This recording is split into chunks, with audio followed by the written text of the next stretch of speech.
Okay, here we go.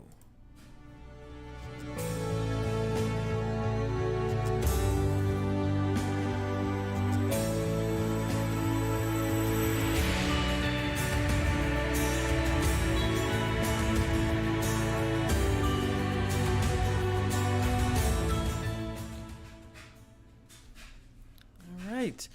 Good afternoon, everyone. Welcome. Happy Monday. Hope everyone's weekend was good. Hope everyone had a good time doing the various cool things they did. Welcome to the stream. I'm Eric. I'm glad to be back with you guys. And today we got a cool little thing we get to do, which I'll explain as we get into it. But first and foremost, if you are new to the channel, so glad to have you here. Welcome. Hello, Stephanie. You are certainly not new to the channel. You've been, always happy to have you. And hello, Evelyn and Mia. You two continue to be awesome. And just kind of keep it up. I like the way your hair looks today. Okay. Anyway, to anyone who's new to the channel, I also like the way your hair looks, and welcome. Here we do photo editing. We're gonna be going through a collection of photos, some landscape, some portrait. That's an interesting sort of deviation from the norm here. Just kind of be going through the editing process, talking about the decisions I make as I go, and why. And just kind of, my process for it, the mistakes I make, the victories we have, the things we find. So that's what this is for. If you are a photographer in your own right, please, by all means, feel free to drop your website in chat. Share your work. As much as this is my platform, I would like it to be yours. And as to anyone who's watching, if you have any comments or questions, if you are new to photography and want to, know what a certain slider does, if you are a veteran and think that, why am I doing that linear mask there?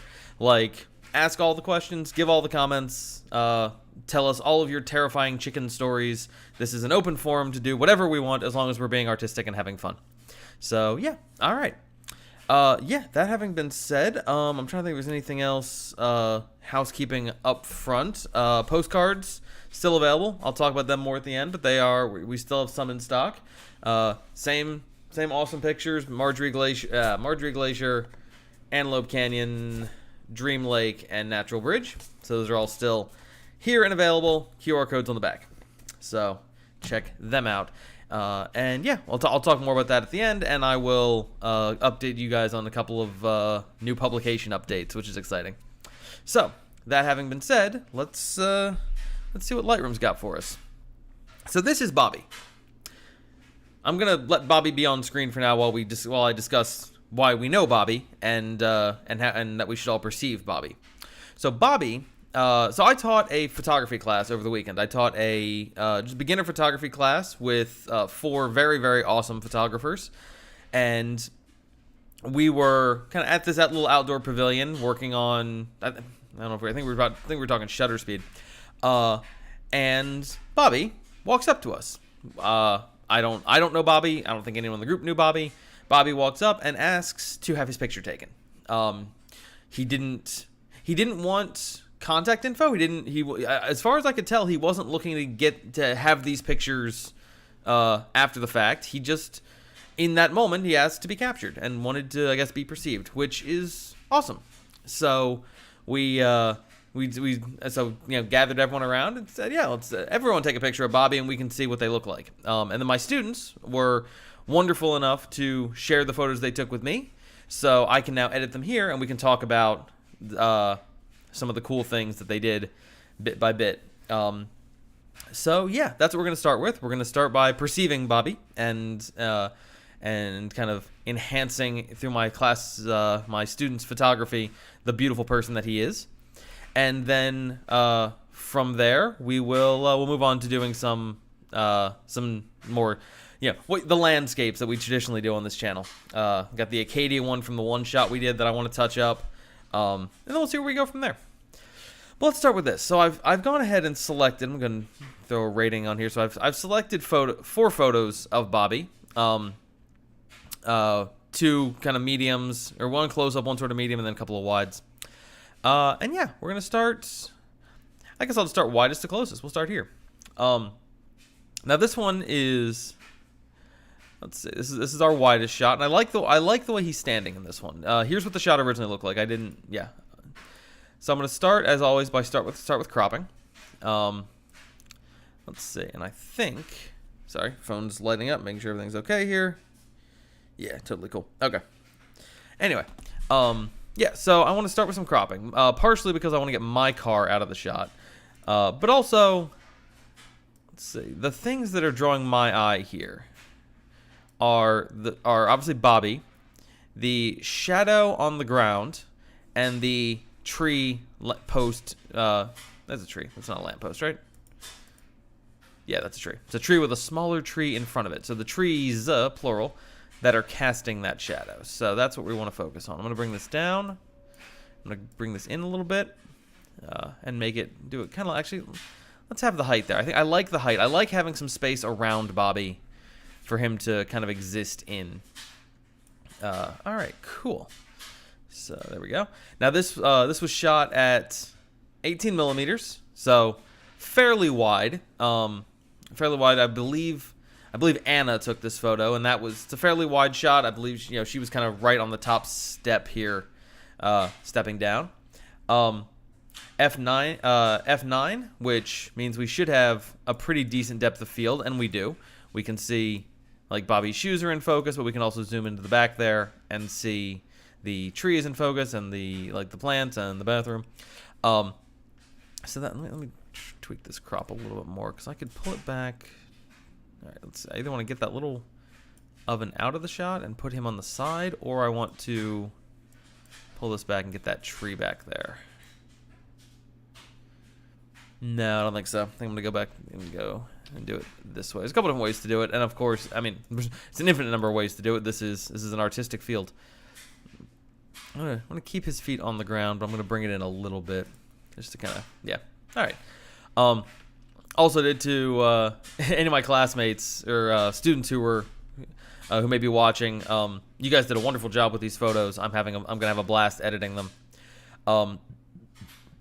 We had talked about the rule of thirds and the grid that you can put on your screen, on your camera, and in Lightroom. Lightroom puts it here. Bobby's kind of along a third here, but one of the reasons I tend to keep it off, and I don't, it is a good compositional tool if you're kind of getting into it, but I prefer to leave it off because I don't want to get locked into this photo conforms to other people's ideas of what a good photo should look like. So yeah, that's the reason I keep it off. But if you do want to turn it on, it's in Lightroom. You can turn it on just like that. Also, I'd like to really quick. I'm gonna go ahead. I'm gonna do a quick reset on this crop and turn the overlay on. Want to point out that Anna's got him pretty much on that third, maybe a little bit. Let's see if I uncrop this, unlock that, and pull this a little bit in. There's him on the third. There's your balance. So a typical crop for a photo like this would look like that, if you wanted to do that. And Anna did a pretty good job of getting him up on that third. Okay, so but let's undo that and go back to the crop that I had because I like that, and turn that back off. Okay, cool. So there we go. Yeah, we'll start with that. We'll see how it goes. I'm now rethinking closing that off quite as much as I did. There we go. Cool. So now we're going to talk about file types a little bit. And we're going to talk about shooting RAW versus shooting in a more compressed format. This is an HEIC file, which is a fairly compressed format.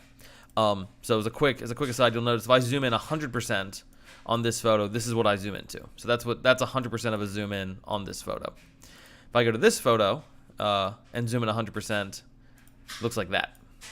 So automatically shooting raw gives you bigger files, which is great for cropping and reframing. Though this photo being a wide, we don't have much to do with that, and it's fine. Okay, so let's start adjusting some settings. I'm of two minds on this in terms of what I want. I'm getting rid of this crop at the bottom is bugging me. I want to have room around him. In terms of what this photo should be, because it is dark. It's a dark portrait. He's almost a silhouette. It's almost, in some ways, it's almost like he's cast, like we don't know if it's him or the tree casting the shadow. It's kind of a connected thing they seem to have, and I really like that. But at the same time, I don't want to lose him in it. So here's what we're gonna do. We're gonna let first. I'm always gonna play with the clarity slider, though. Portraiture, you really don't use it much. Dehaze actually isn't too bad for a background. I may do some of that. Texture. Maybe. I think texture is going to be specific. We're going to do a lot of masking on this photo, I can already tell, which is just the way I want it to go. But if I'm going to lean into a more abstract, keep the silhouette kind of thing going on, I'm gonna let this kind of stay dark like that. I'm actually going to darken it a little bit more and bring the shadows down. There we go. Something like that. I'm going to bring the highlights down a bit just so we can capture what's in the sky. Actually, I think this one, let's see, what if we do this? Let's do this in black and white. In black and white, this is a much more striking photo to me, and I like that. All right. So we're going to pull on the balance there. Yeah, a little bit like that. I want to keep the light in the sky. I also want to have some of that detail, and I want it to function as a backdrop for him. If I brighten it all the way up, even if I bring the whites up, it's still not, I don't know, it's kind of cool, but it's so blown out and so overexposed. I think I'd rather keep it kind of like this and let it sort of have that detail in it. Let's do a mask. I want to see what subject select will get me. It's gonna be, who's that? Let's see what are you gonna give me? Are you gonna give me him? Are you gonna give me a weird dark background thing? What do you got? You got me. Wow. Okay. I've made fun of the Lightroom subject select AI on landscapes because I think because it's designed for people. So on landscapes it's kind of funny, but subtract like that. Okay, cool. So now I've got the background. I'm gonna bring up the clarity a bit and get some harshness in there. I'm gonna bring the texture down. Could dehaze? Don't actually a little bit of less dehazing to kind of separate him a little from the background. I think will be good. I like that. I'm also gonna up the contrast a little bit. Actually, I'm just gonna bring down the blacks. Do it that way, and darken up those dark spots and stuff, the shadows and so on. So, yeah, that looks pretty good. I'm gonna keep adjusting this crop. I swear. Eventually I'll settle on something. But for now, I'm gonna keep adjusting. That is better. I like that. I'm perceiving him more in a good way. Okay, so let's go on to let's do the next thing. Let's come down here. Actually, let's go back to our mask. There's one other mask I need to do. And we're going to do this with this is the brush. I think brush is the way to go. I'm going to zoom in 200%. Keep getting rid of my navigator. I want to keep that up. 200% here. And this is going to be his face. This is what I'm going to brighten up to find that nice portraiture look. Because I like the shadows. I like the way he interacts with the world around him in silhouette. But I also want to see his face. So we're going to brighten that up just enough. Bring up the highlights, keep the shadows. Let's actually bring up the exposure a bit. Bring the shadows down. Just have that nice little, that little edge on him. I'm gonna bring up the texture on his face to pull his face out a little more. I'm gonna have to extend this mask a bit. We're gonna come over here. We're gonna get the edge of his face as well. There we go. And then I'm gonna set the density of that mask to about 50%. And I'm gonna get his hair in there as well. So we get, cool. And now I can adjust the individual settings and get it to, and then that's the other thing I want to do. Set the mask at 20% and sort of just hit kind of his shoulders and stuff with it. Let me see this. Let me see the overlay here. There we go. Now I'm going to be really sloppy about this for a very good reason, and that is just I'm going to get this whole area, capture that, capture this. There we go. And then I'm going to intersect with subject, and that will clear off. That'll color back in, get all my coloring back inside the lines, which is good. All right, turn that overlay off and come back to editing his face. Let's zoom in here. There we go. Cool.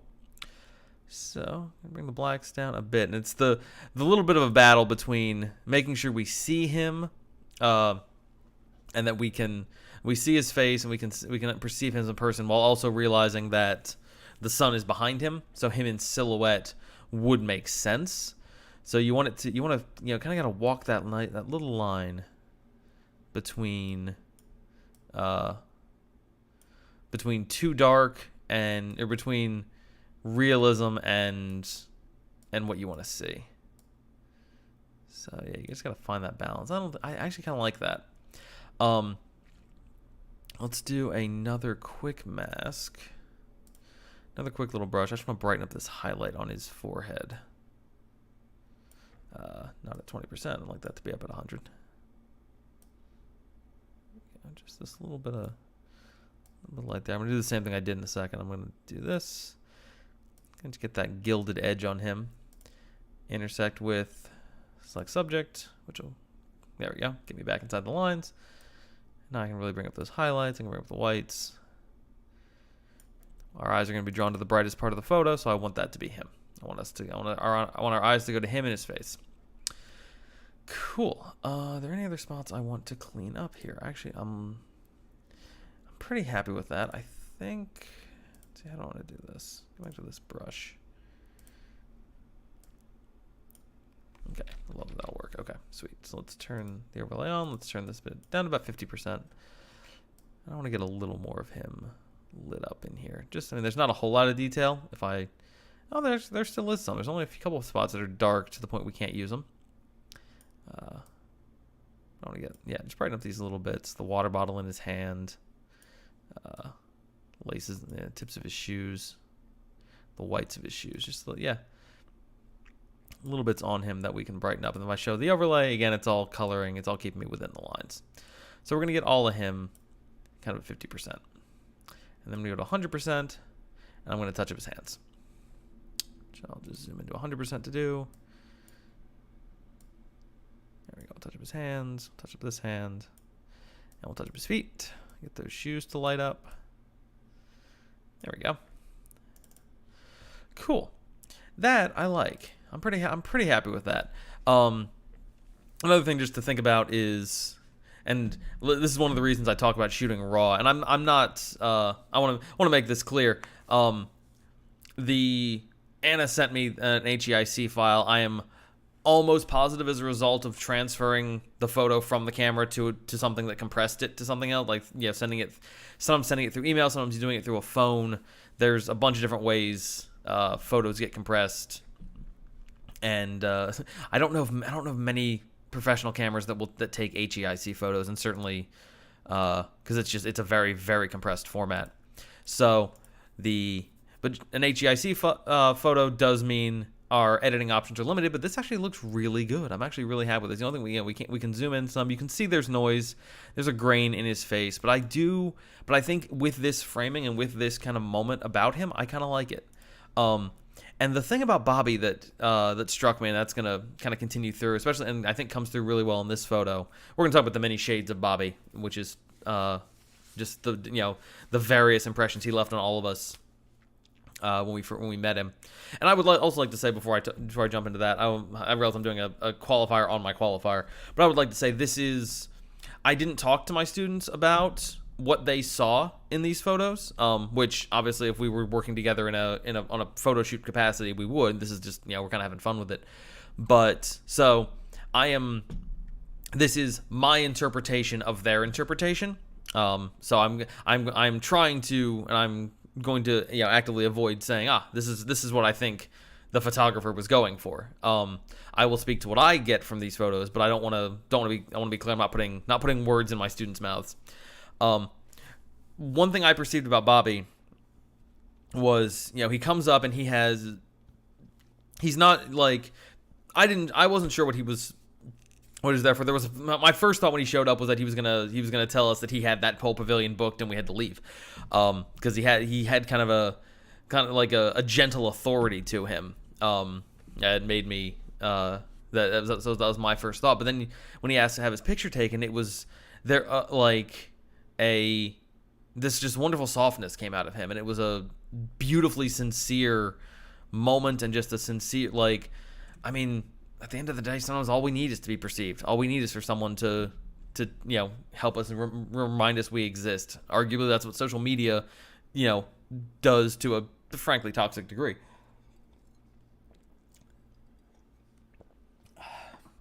But, so there was this is probably, my first thought of Bobby about him coming to tell us to leave was probably my own internalized imposter syndrome about, just, always thinking I don't have the right to be where I am and do what I do.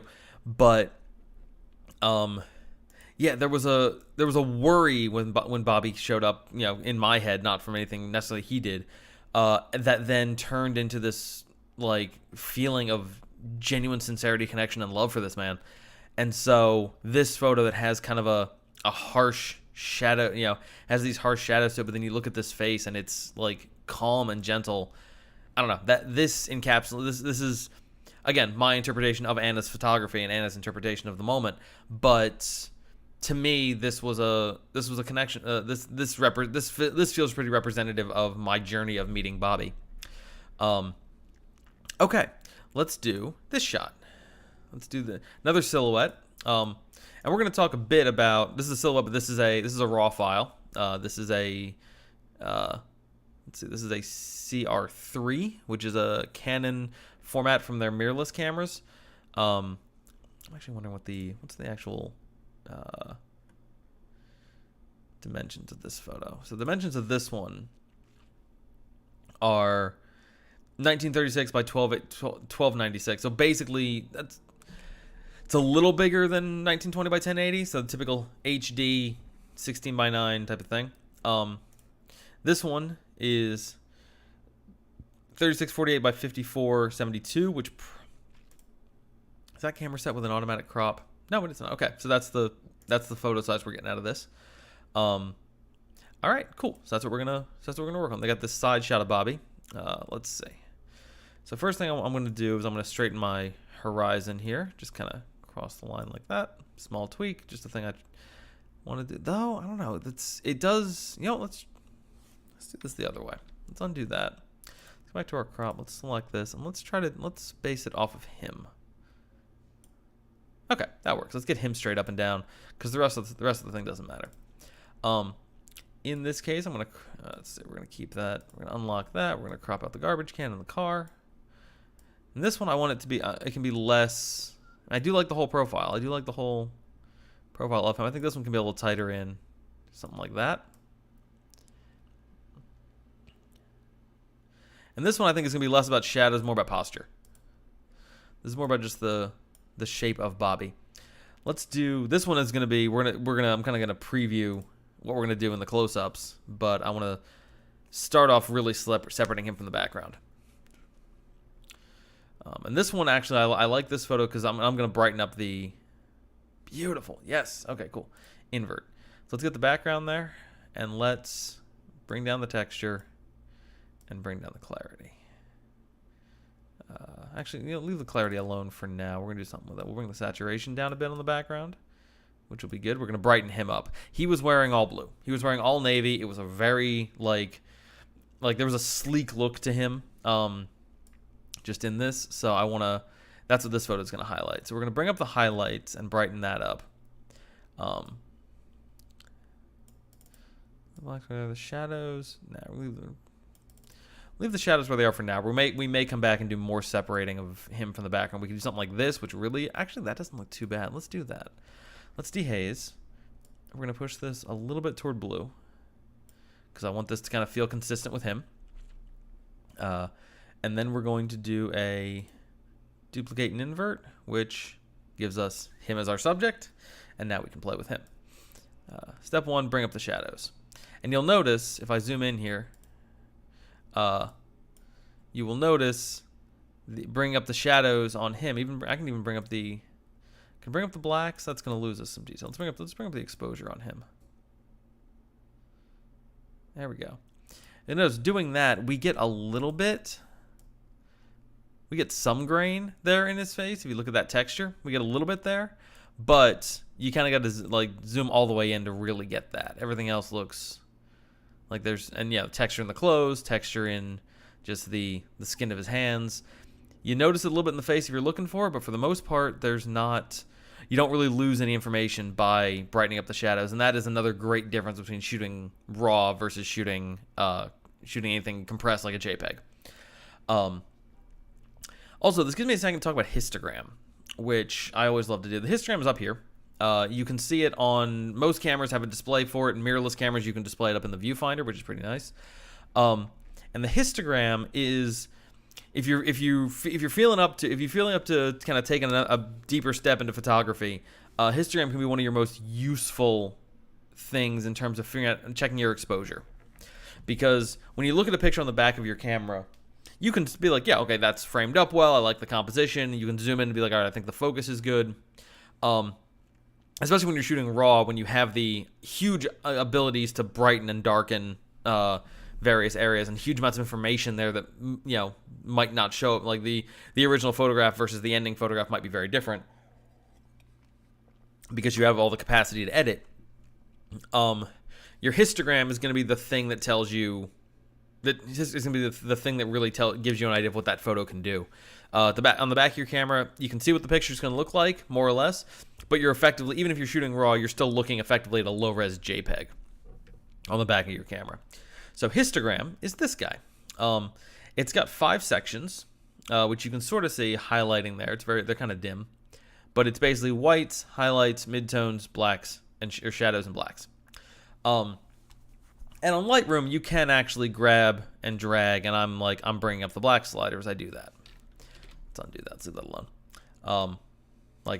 These are global adjustments. If I get off the mask and go to the globals, you can watch the black slider going up down there as I adjust up on the histogram, and if I do that, that's going to adjust the exposure, so on and so forth. We're gonna leave that alone. Go back to our masks, but no, I want the subject. Here we go. But the point is, on the histogram, if what you want is something that looks kind of like this. You want it to be in the middle. Having peaks up there is good because it tells you it's okay. Your shadows. There's a lot of information in the shadows.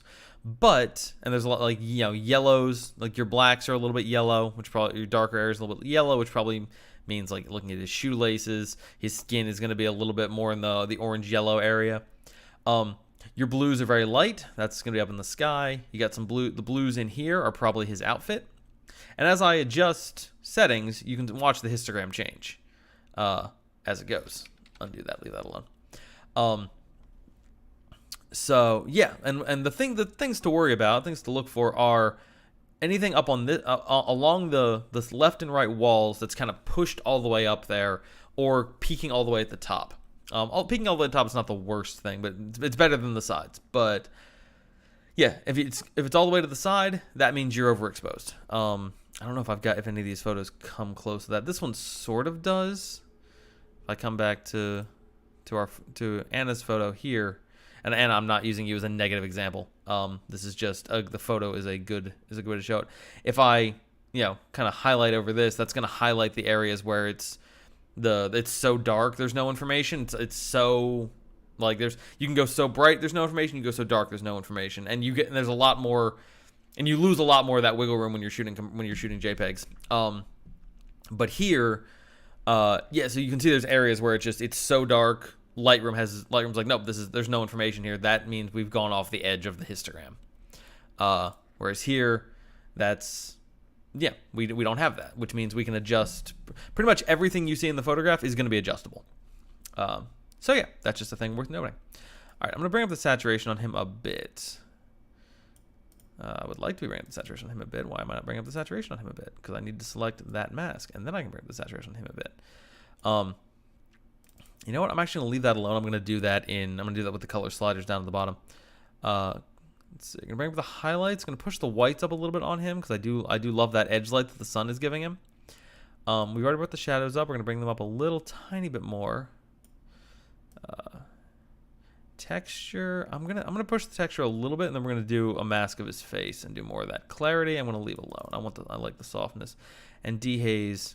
Nah, not really doing as much that I'm not gonna do later with the color sliders. So we're gonna stick with that for now. And then we're going to do color sliders, and we'll come back and readjust. Let's do one more mask. Brush at 100%. We're going to zoom in 100% on him, and we're going to get his face and his hair in there. We're going to do this whole thing, and we're going to do the same thing we did before, where we color him in and then intersect with the subject mask to clean up the places where I colored outside the lines. Because I hate trying to keep up with bridges of noses. Especially him. He's got a very, very good profile. Okay, let's get this area up here. Cool. And then, yeah, good. There we go. We're going to intersect mask with select subject. That should hopefully, yep, clean up that area. Pretty good. Okay. Nice. So now, bring up the highlights on him if I want to. I'm pretty happy with that, actually. We're going to bring up the texture a little bit, because I do want to, I do enjoy the texture in his face. So let's bring that up a little bit. Shadows up even just a touch more. Cool. All right, I'm pretty happy with how that looks. Let's pull this out and see what it looks like. Yeah. Let me come down to here and bring these shadows back down. Just a little bit.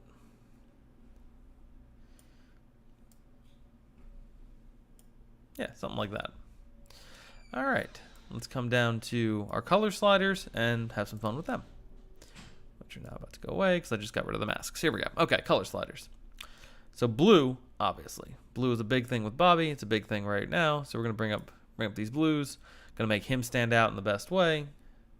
I could brighten the blues up a little bit. I could bring them down. Let's brighten them up a little bit. Just a bit. I'm probably going to be desaturating the background even more. Let's bring the saturation down a little bit. There we go. I want it to stand out without being cartoonish. Okay. Yellows. Yellows are pretty much just giving me the laces on his shoes, and that's perfect. That's what I wanted. I'm going to brighten them up so they stand out a little more cartoonish, because that's a nice button of color on him, and it kind of gets, he's got all this blue and then kind of different kind of rule of thirds, but rule of thirds there. Rule of three: head, hands, shoelaces. Three pops of color within the blue, and I like that. All right, let's bring up the orange, and that is going to give us the color in his skin.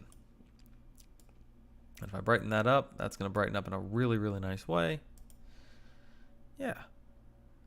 Yeah, I'm really happy with how that's looking. Cool. And this photo I'm kind of leaning into is how much just the his personality and persona kind of stood out amongst everything else around us. So yeah, I'm fairly happy with that. I want to go back into this one and desaturate a little bit more. There we go. That's better. Could push it more toward blue. Could push it more toward gold. I think there's a middle ground there. Something like that. Yeah. We could play with the tint. Actually, a little bit of green is pretty nice. It's soft. I don't know. Let's see. I go to purple. Nope, wrong one. Hey, Shelby Lynn. Yeah, no, we were supposed to get an order of freezing here, and I guess it got rerouted to you. I'm gonna come back to this tint question because I'm gonna push it. I'm gonna push it toward green. Green's kind of my first instinct, but we'll see.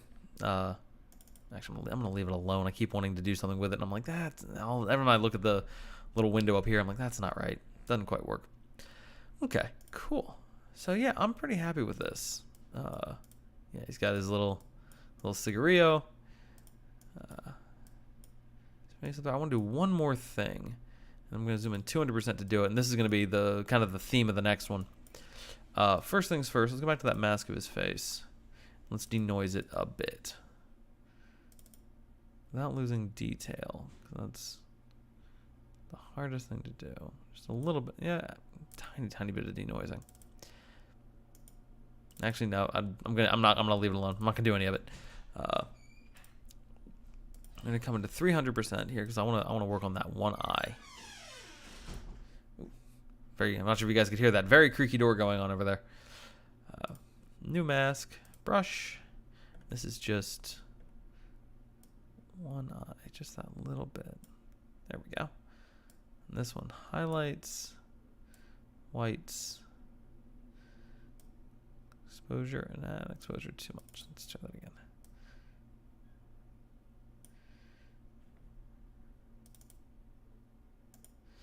I want his eye to be catching the light without it being without it looking wrong or creepy in any way. This is the way to do it. We'll do it like that. I could crank the saturation on it. I don't think desaturating might be the way to go, but I think I'm just gonna leave it as is. It's a good mix. Yeah, and if I'm done there we go. And you look at this eye in a close up like this and say, well, that's overdone. That's aggressive. That looks out of place and a little bit unnatural. But from a shot like this, where you get to sort of see him there, when you look at his face, that little pop of light draws you to his eye and draws you to his face and draws you even more to his humanity, which is phenomenal. And it's what we want to do. I'm going to do a quick subtract brush here because there's a couple of spots that need to be kind of cleaned up a bit. One of them being there. Let me see this overlay. Yeah, one of them being there, one of them being under his nose. One of them being this area here. Kind of still end up having to sort of do his profile. Do the same thing here. Subtract brush. There we go. I'll even clean up his profile a little bit this way too. So we'll do that. Get rid of this area there. Come down here. There we go.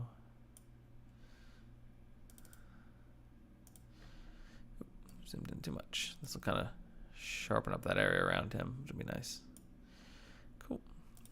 Help distinguish him a little more from the background, which is a good thing. We're happy about that.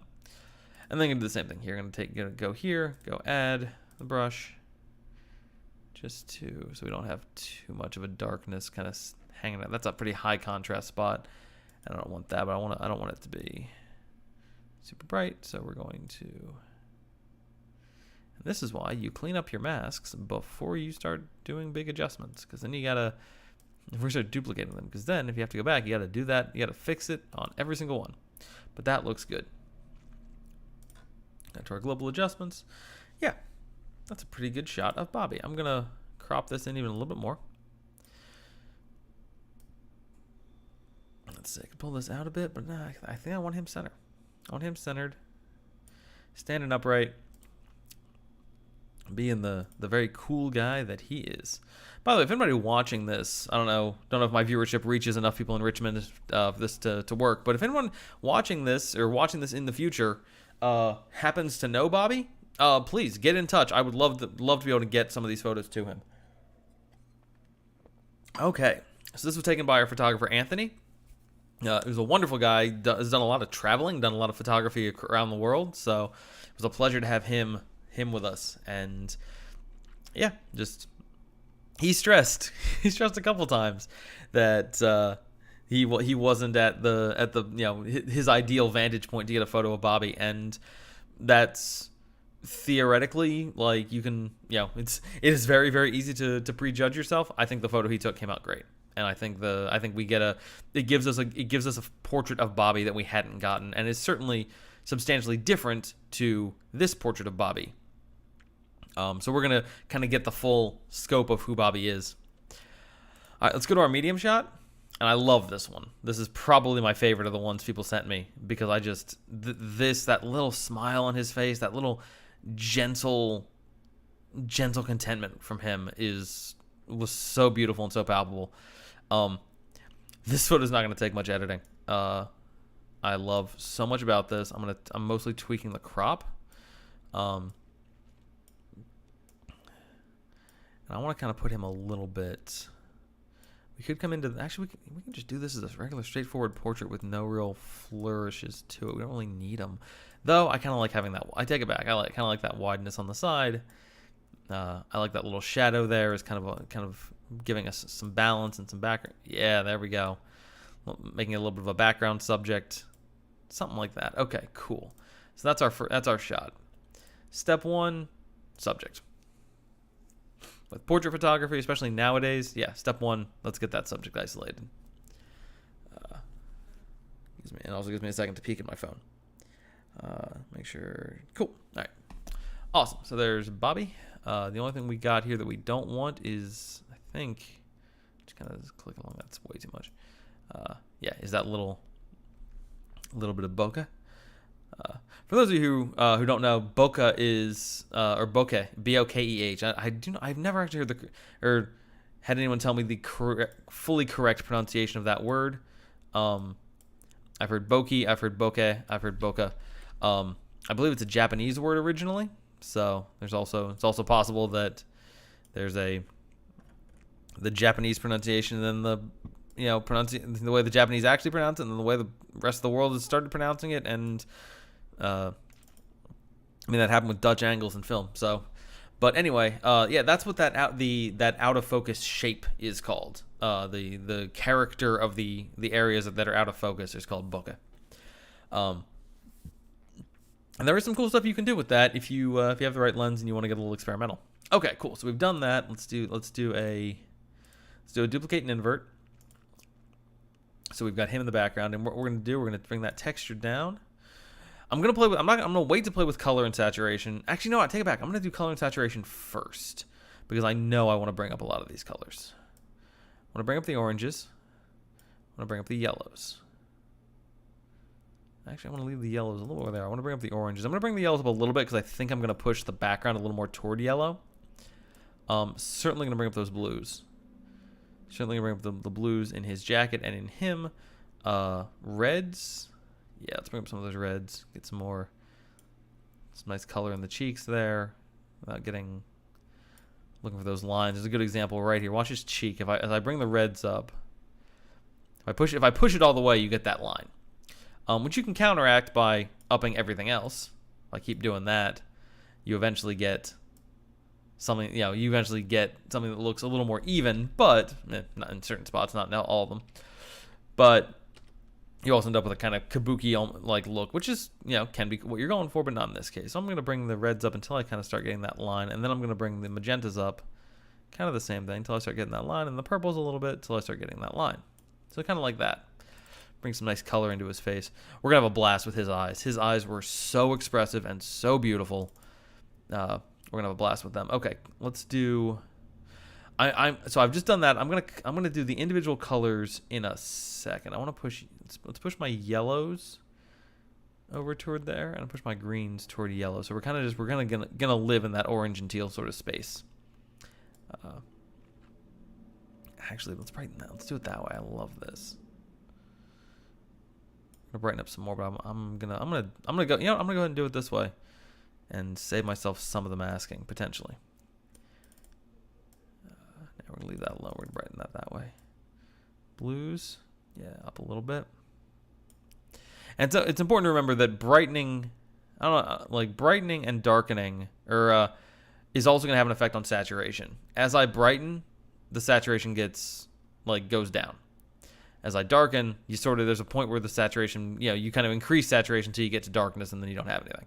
But there's a point where, as you brighten, if you want to keep the saturation, sometimes you got to push the saturation up a little more. All right. Okay, cool. So that's looking pretty good. I'm probably going to change my crop a little bit. I'm going to bring this down. We don't need as much breathing room on him because we're cut off at the bottom as well. So I may actually bring this down and just make it like this. Yeah, I think that's better. Cool. Yep. Immediately I'm seeing his face more. Immediately I'm noticing his eyes more. Nope, don't want to move that. Just want to bring it in a bit. You know what? No, take that back. I want to see that shoulder. I want to go all the way to the edge with him. Maybe even a tiny bit in, but not. Yeah, that's better. Okay, cool. Now let's do some masking. All right, so we've already brought the texture down. We're gonna bring the clarity down a bit, and that's just having the effect of softening the background even more, chasing what. because I believe Beth took these photos. So I'm just chasing kind of what Beth did.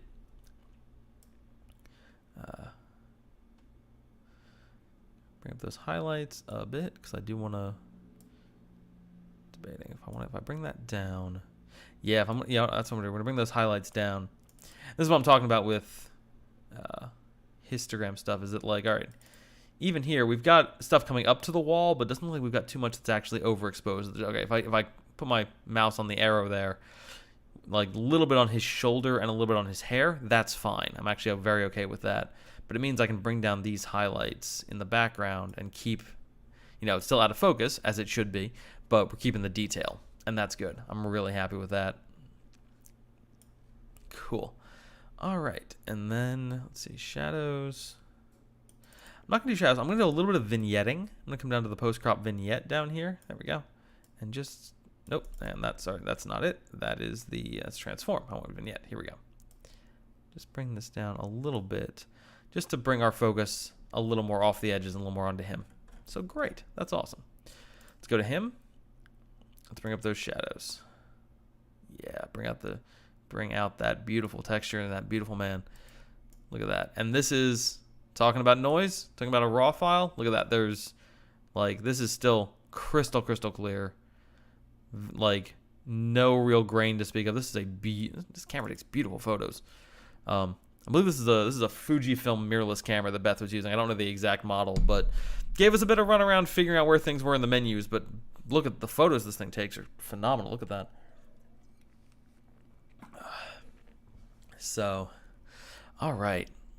Let's see. I'm gonna give a little more texture because I do want to I want to sharpen the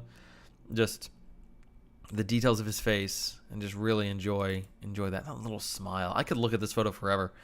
Yeah, we're spending the first hour of this thing just looking at Bobby, and I'm so happy about that.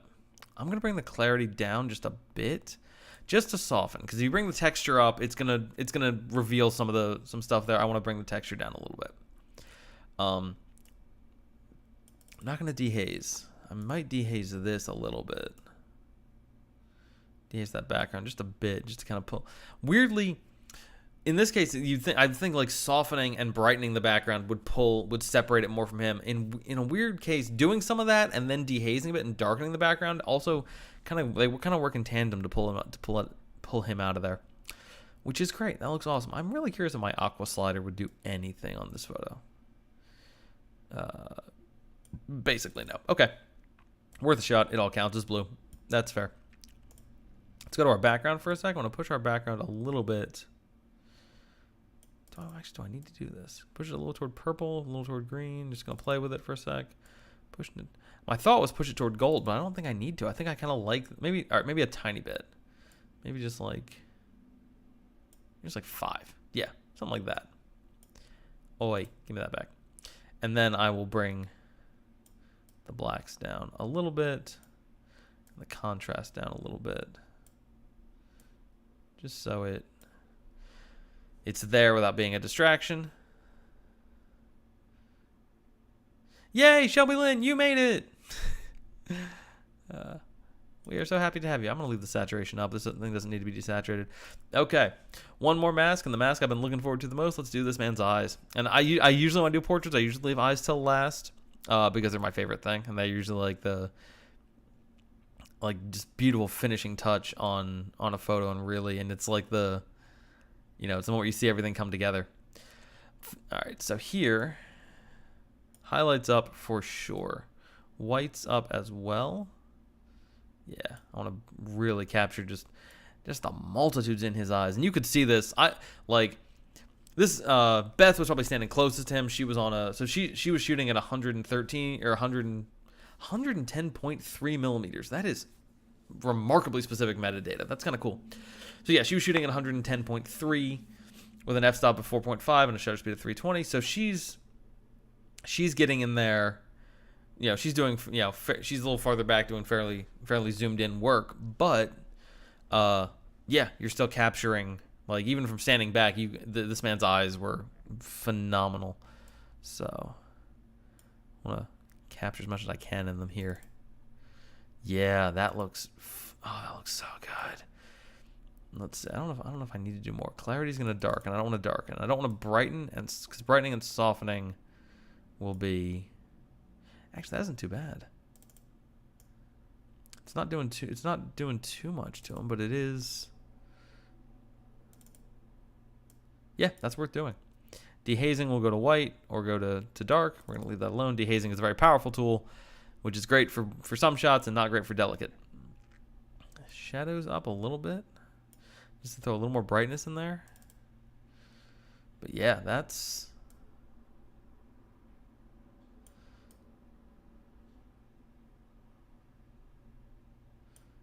No, I'm gonna kind of leave that right where it is. Maybe up a little bit. I really do love how expressive his eyes become. Saturation, could turn it up, could turn it down. Don't really need to. Could play with the tint on it a little bit if we wanted to. Kind of push it a little, give it some. We could give him that kind of baby blue-eyed look. Do something like that, but it wouldn't be accurate to him. It wouldn't be. And his eyes were beautiful just because of how. Yeah, just because of they're very, I don't know, they're very, very beautiful brown eyes, and that is not always the easiest thing to photograph, and so to capture that and to be able to share it is amazing. And so I just want to keep that as is. All right, there's our third photo of Bobby, which is just amazing. And now we have our fourth one, also from Beth, and in this one. Like, I still love it. It's a nice different shade of him, and it's gonna be a chance to edit it a little bit differently. So we're gonna do that. With this one, I'm gonna come in a little closer. I'm gonna make this really very much more about his face.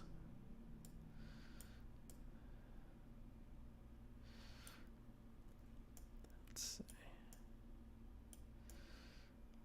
I like that hoodie kind of being off to the side. Do I want to center him? Yeah, I do. I do want to center him. I don't want to go up too high. Do I want to crop out some of that hoodie? No, I kind of like having a little bit of it there. Kind of like that. Let's get him perfectly centered.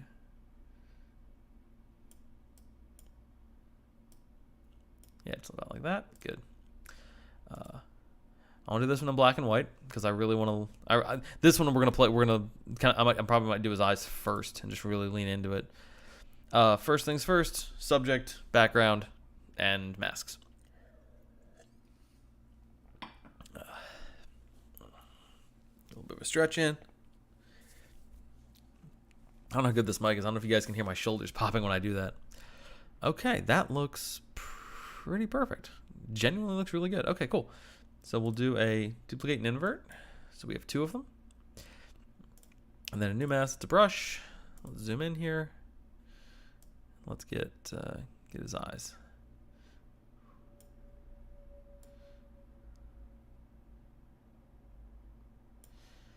Do one, and then the other.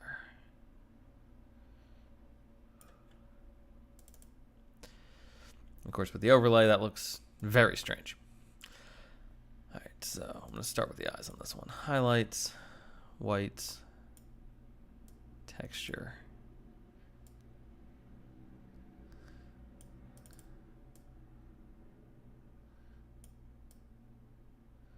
Blacks down a little bit.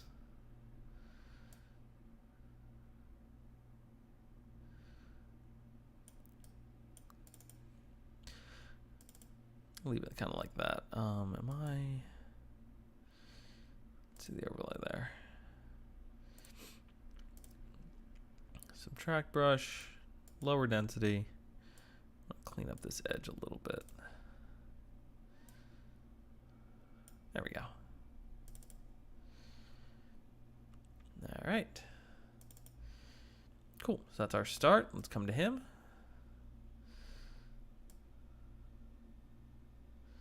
I'm gonna bring down these highlights. I'm actually gonna darken this one up a little bit. I'm gonna keep the shadows up, but I'm also gonna let the black kind of come down. Let this be a little more contrasty, so we see his eyes stick out a little bit stronger with us. Texture's still gonna come up. Dehaze. I might do that just with the color sliders, and clarity we're gonna leave pretty much alone. Yeah, we're gonna stick with that. We're going to go here with our background. This one we're going to dehaze a bit. We're going to bring the texture. Let's get some tech. Doing that gives me, when you have a shot that's this out of focus, upping the texture kind of gives you grain in the bokeh because there's not a whole lot to work with. By the way, gorgeous histogram here. Like only tiny bits in his beard are overexposed, and a couple spots there are underexposed, which is fine because we're leaning into that darkness. But yeah, so bringing up if I do noise reduction on the bokeh, nope, we're gonna put that down. I kind of want that texture. I can even bring up the sharpening in the bokeh. Yeah, so I'm intentionally giving this photo grain. This was shot at ISO 400, which is a good kind of mid-range ISO. It's kind of where I usually leave it. It's good for pretty much anything unless you have a specific reason to crank it up or down. 400 is a good mid-range. That's what we're at. As you can see, 4.8. Let's talk real quick about f-stop and shutter speed on these photos. He's shooting at 1/125th at f11 at 50 mil. Anna was shooting at 18 mil f9 at 320, and then Beth was shooting at zoomed in one at 110.3 f4.5 320, and then this one 200 millimeters 4.8 at 1250. So. Ooh, that felt good. So now typically for typical portraits, like when you think of a classic portrait, I guess this photo is kind of the most kind of our typical classic portrait that we'd have. What does this look like in black and white? Just out of curiosity. Actually, I like it better than the other one. So typical portrait, yeah, f4, f4.5, anything below that is kind of what you want because it gives you that nice soft background and you can get your subject, and it's usually a deep enough depth of field that you can get your whole subject in focus. Sometimes you want to go really shallow and you want to just, there's points where if you're super shallow and like someone's face is turned a little bit, you'll get like one of their eyes in focus and not the other one. And there's tons of articles and literature and books on whether you want the back eye in focus or the front eye in focus. It really depends on how you're shooting that style. But for general portraiture, stuff like this, where there's a good enough distance between the person and the background, you can get 4.5 is 4.5, even a little higher is really good to get all the detail in the person and get that nice soft background. These two at f9 and f11 are cool because it gives us we get that nice darker. We get that darker background. We get that we get that in focus background, which inherently connects the person to the environment. Here we're doing a little bit of contrast with it by desaturating the environment and bringing up the color in him, so that he is still you can see the environment he's in. You understand the world that he is part of, but you also understand he sticks out as a vibrant part of that world, which is great. Again, these are my interpretations of other people's interpretations, so take them as with that pinch of salt that it is. This one here, especially, I love that this one is shot with a high f-stop because it gives us because we have so much of this environment, he's connected to that shadow. It gives us a really good.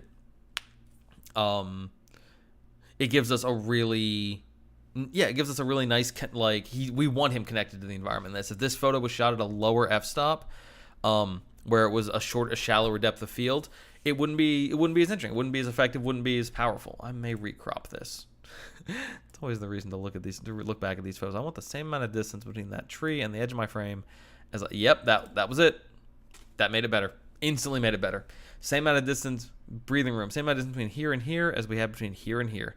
Puts him and the tree. If the crop treats them the same way, that puts them kind of on equal footing. And in some ways, the tree doesn't, comes to the middle and then disappears up the top. He kind of comes to here and disappears out the bottom, more or less. And it makes them equals. I love this photo. I love this photo so fucking much. I love all these photos, guys. But yeah, so talking about f-stops and stuff. Anyway, let's come back to this photo and work on this. Yeah, so I'm gonna put some noise in the details there.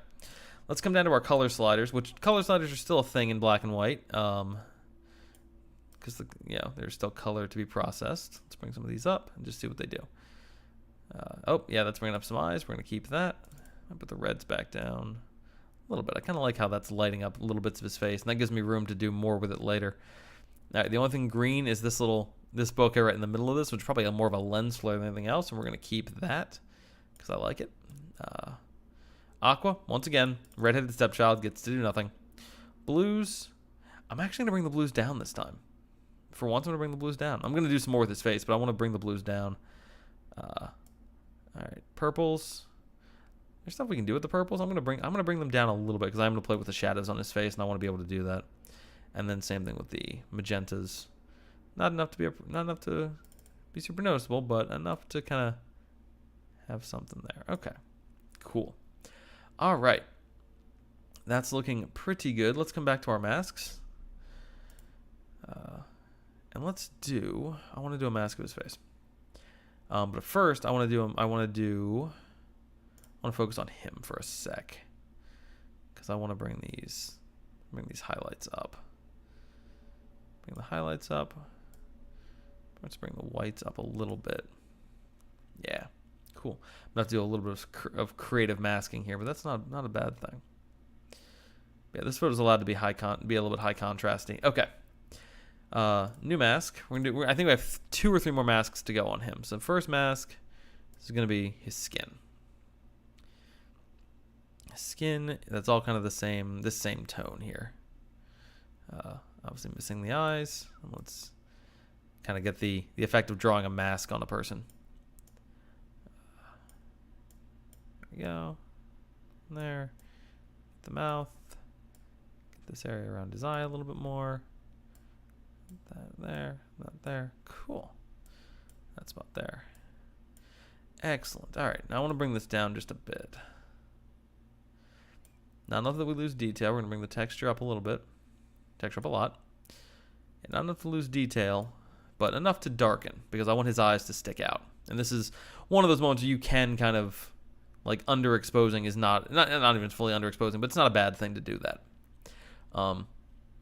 That's the thing I like about this portrait, is that it's not, I'm gonna lean into a bit of a non-traditional editing style for this one. I'm gonna be happy about it. Okay, let's see. Oh no, new mask, brush. Now I want to get his hair. I want to get his hair that's not that super bright white edge. I want to get this stuff on this side, and I'm gonna brighten it up because I'm gonna get this. You're gonna use his hair to sort of frame him. So let's get the beard. Kind of come around to when it gets super bright again. Come up here to there. Shrink my. There we go, kind of like that. Bring up the whites. The whites can be the thing to do. There we go. Could bring up the exposure a little bit. That actually looks pretty good. Yeah, I'm pretty happy with that. Let's see, are there any spots up here that I didn't quite get? Let's see the overlay. Nope, got all of my mask is at 60%, so now we can pull this up. And now I can get these up other areas, just do that a little better. And get some of these darker areas a little brighter defined. There we go. That's looking good. Some of the spots down here. Yeah, I'm pretty happy with that. That's looking pretty good. Now we're gonna do the reverse, last mask here, because I want to get, actually, I could probably do this as a luminance range, but I'm kind of feeling brushy. So we're gonna get this stuff here, which is bright and is probably a bit overexposed. The industry term for it would be hot, a little bit hot on the edge of his face like that, which I'll admit I kind of like. Half the time when someone shows me a photo and goes, you're a little bit hot there and that doesn't quite work and the composition's a little bit off, I'm like, those are the things that make the photo interesting to me. And so we're gonna bring the whites down a little bit. Might just bring the highlights down. I don't think I need to bring the whites down, just the highlights a bit. Then again, I'm not sure I need to do anything. Looking at this again, now that I'm actually adjusting sliders, yeah, I don't know if this needs much. That mask can go away. That mask is no good. This photo looks great. Let's come back to his eyes. I'll push the exposure on them a little bit. I'm also going to push the shadows on them.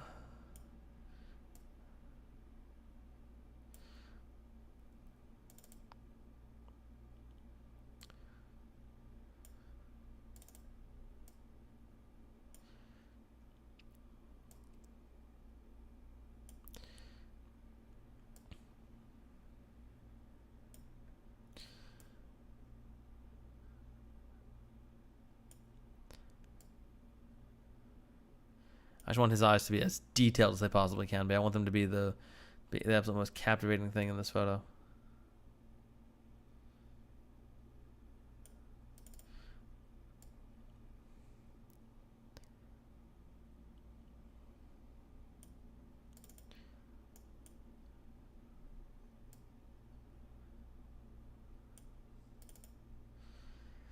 I think that actually might mean reducing some of this contrast.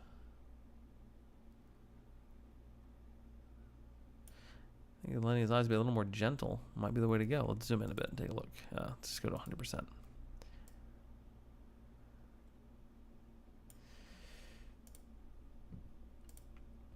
See this overlay. Subtract brush at 100%. I want to clear off some of this. I'll clear off those whiter parts and just kind of stick with the darker areas.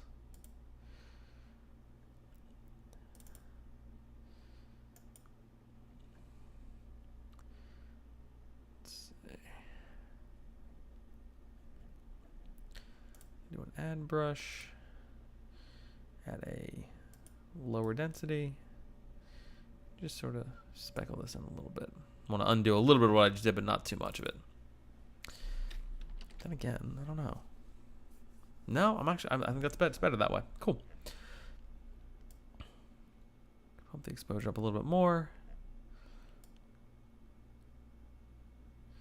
Bring the clarity. Yeah, kind of like that.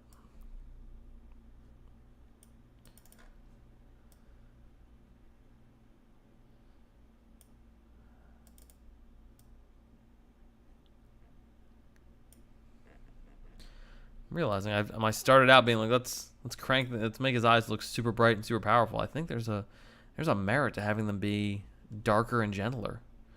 There's merit to that, I think. Those little pops of letting it be shadows and highlights versus blacks and whites. We talk about blacks and whites being kind of the parents of shadows and highlights. And kind of being the more aggressive of the two. Yeah, something like that actually really works. Go back to this one of his face and bring the texture down a bit. Not enough to be... I take it back. I like having the texture there. Bring the clarity down though. That might help. Yeah, helps his eyes pop a little bit more. So there we go. These are our photos of Bobby. We'll do a quick look at befores and afters. So there's before and the after of him on that one. Let's look at this one. Before and after. Just really typical beauty photo editing. Here's our before and after of this one, which for some reason takes a while to load that one. But yeah, just him standing there and now him connected to that environment. And then this one, where he's just a silhouette here, and now we have him as an avatar for the world he's in. So yeah, those are our photos of Bobby, and just a real pleasure to get to work on these and to perceive Bobby. So thank you all for perceiving Bobby. Thank you all for being part of this moment to all perceive him. And if anyone who sees this at any point knows Bobby, please get in touch with me so that we can share these with him, because I would love him to see how he was captured on that day. Okay, let's jump to Acadia. Actually, before we do that, I want to check on. So I want to check. I'm gonna throw the "Be Right Back" sign up for a second. I want to import a couple of photos I took this weekend, because I want to see. I had an idea that I want to see if it works. So give me a sec. I realized I forgot to import them. So everybody hold for a minute and a half, and we'll be back. Of course, you can still hear me talking, so can't totally get rid of me.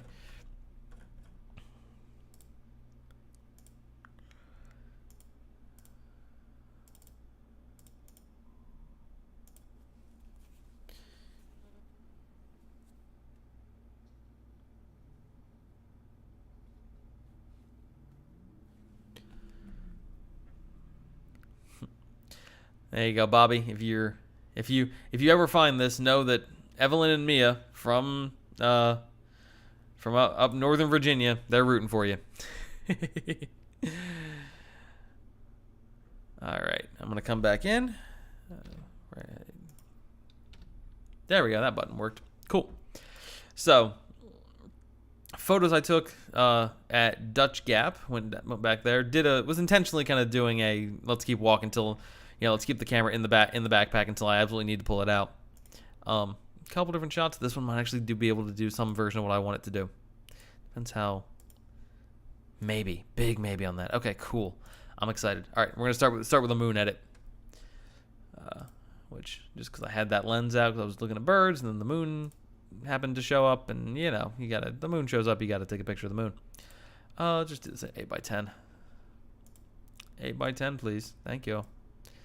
Yeah, pretty straightforward. Give it a little bit of room to kind of slip out. I'm gonna zoom this in a little more.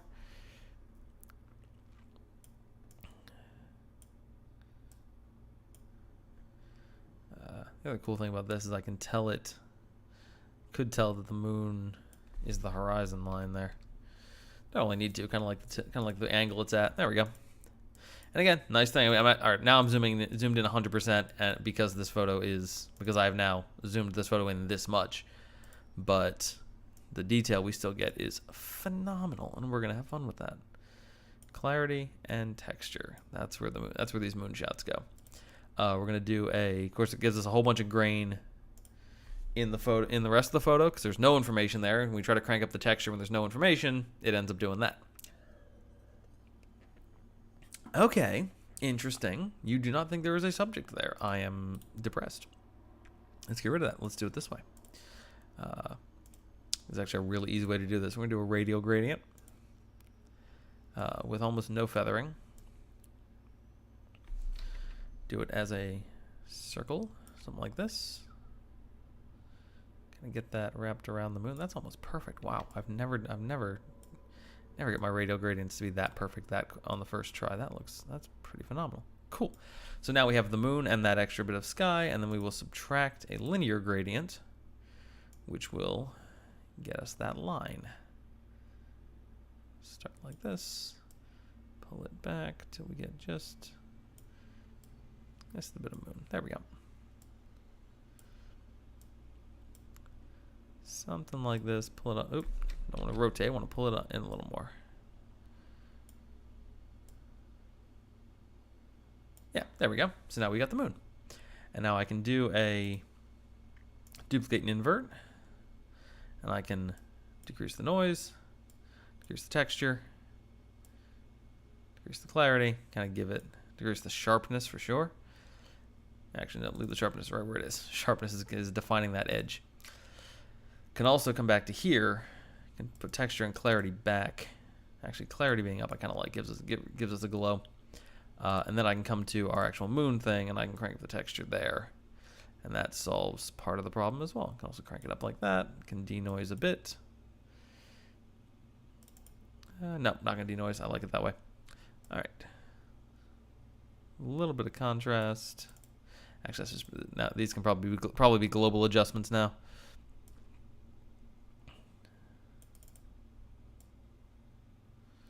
Bring those shadows down a bit. Bring the blacks down a bit. I'm gonna play with saturation in a sec. Actually, I'm kind of liking how vibrantly blue that is right now. Highlights. Nah, highlights can stay where they are. Let's come on down. I'm gonna come down to my vignetting, and I'll get to the vignetting correctly this time. I'm gonna vignette this in white, which I usually don't do. I usually go for the gray, go for the black vignette, but I'm gonna vignette this a little bit in white, and just let's adjust this a little bit. Put the moon right in the middle. And kind of have it surrounded by that little touch of whiteness. There we go. Quick little moon edit. Set that to 3 because I like that. Also, real quick, talking histograms for this one. Usually when you see big chunks of white, it's because there's, the colors are all layering on top of each other. On your camera, you're probably just going to see white, and that's fine. Your camera might not separate by color. You'll just get a histogram just showing you the shape in white, and that's fine. In Lightroom, it will separate them by color. So you can see our kind of mids are, red, green, yellow that are sort of not really present, but sort of still there because white is there. If I was to get rid of that vignette, would those change? They probably would. Yep. So yeah, what I did in that case is I brightened everything up a little bit, so you turned all these more or less straight lines into little feet. And then blue is over here in the highlights section because it is the brighter of the two. So cool, nice and easy. Let's do this one, which is out of focus. And why would I do that? Well, the world may never know, but I'm going to tell you guys because I like you guys. All right. I like this heron, and I like the shape it is. Even though it's out of focus, I'm actually going to lean into that. We're going to do another one that looks like a painting. So let's go back to that crop again. Let's unlock this. I'm not sure why I'm trying to stick to 11 by 17. I want this. You know, what if I do it 8.5 by 11? If I do it like that, and then I can bring it up to there. Let's do it like that. So it is an 8.5 by 11. So if anybody wants to order that as a print, it can print out. It'll be, you know, at 8 by 10 you can print it out well, and at 8.5 by 11 you can print it out well. It'll fit well into a nice small frame. It's a nice little painting. Cool. So cranking the texture is going to help define some of those lines a little bit. Cranking the clarity is what we're going to be playing with. Clarity is where it's going to be at on this one. Dehazing, we might do some with. I could go really aggressive. Well, I'm going to do that differently. I'm going to do select subject. See how well this one does with subject selection when you don't have a Bobby. Pretty well. I'm happy about that. Okay, cool. So invert that so I get everything else, and then intersect with a linear gradient because I want the water. I want the bird. I want the water kind of as it kind of gets closer to the bird, something like that. Cool. Now I up the texture. Now I dehaze, and we get that, and it turns it into this nice. Let's go back to this linear gradient and move it down a bit. And it gives us these kind of extra lines in here, which I'm really happy about. Nice. Textures need to be that high up. Clarity. Nah, we're gonna declarify the whole thing, but I'll do it in different amounts. So we're gonna declarify like that for now. Bring the shadows down a bit. Color we'll come back to. I don't need to do anything with color. Color's gonna be a global adjustment.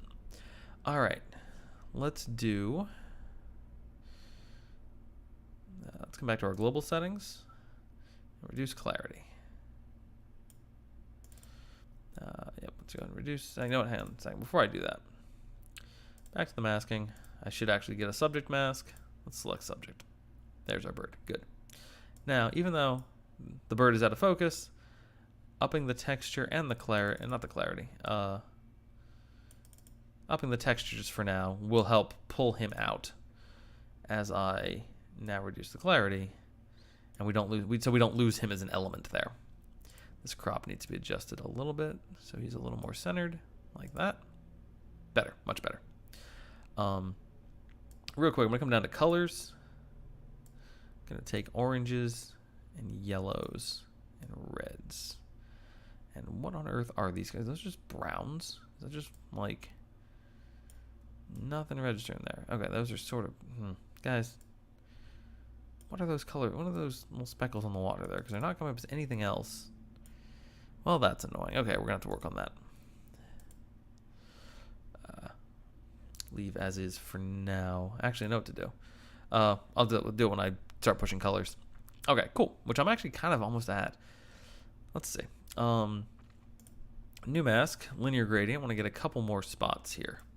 First one, a couple more intersections. And tell you, when I was doing these intersecting masks, when I it took me a little bit to get my head around the mask intersections, but I have gotten, like, once you kind of get a handle on how they work, they are super useful.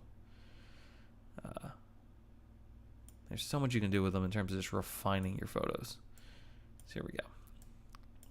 This white line going across, bring a little more texture into it, but I also don't want to reduce what it is, because I could bring that down and just kind of have it disappear. I don't want to do that. I like having that line. I just want to bring it down a bit so that it's a little more, doesn't feel as overexposed. Feels like it's part of the photo a tiny bit more. bring the blacks up a bit to kind of give it that, balance it out. There we go, something like that. Cool.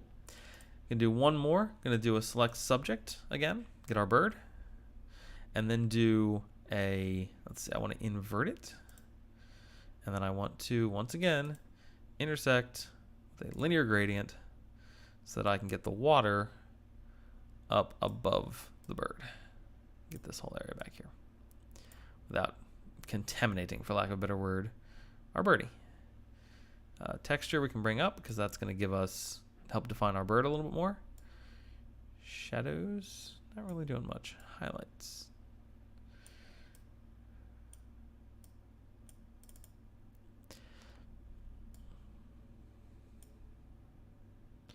Mostly just looking for ways to make the bird, or make the like top of the frame visually distinctive from everything else.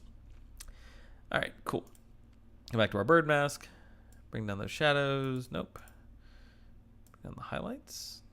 Yeah, bring down the highlights. It's just it's the right amount of soft editing to darken that area up. Let's come to this mask.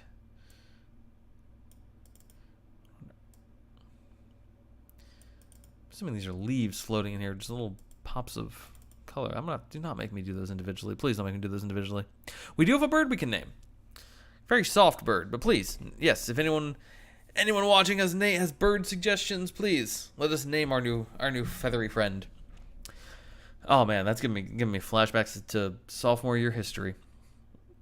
I had a teacher who, one of those teachers who, like, had a bunch of, like, not memes, but like not memes were kind of, this predates memes a little bit, but like had a bunch of their own little catchphrases that were like, I don't care that the students all roll their eyes, I think this is funny, so I'm gonna keep saying them. Which, like, in a teacher you like, can be kind of endearing. Like, oh, that's their thing, and that's fun, and yeah, you know, they said that, that's cool. That's a thing. Yeah, it can be said with love. In a teacher you don't like, they're just infuriating, because it's just like, okay, you're like, man, I'd be more inclined to enjoy your little witticisms if you were good at your job. And that teacher was not really good at her job. So yeah, I've got a bit of weird trauma attached to the phrase "fine feathered friends." Because I would hear that at the beginning of a history class, and then have a teacher who would go on to spell Declaration of Independence incorrectly. So, you know, sometimes memories get attached to each other.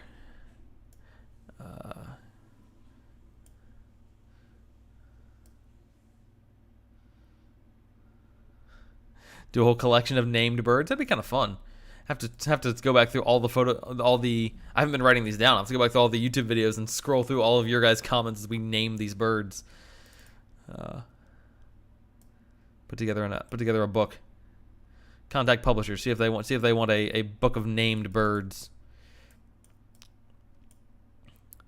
All right, these little spots are going to drive me absolutely up the wall, and I'm trying to figure out a way to get rid of them without actually having to go through and cleaning them up individually, because that will be annoying to do.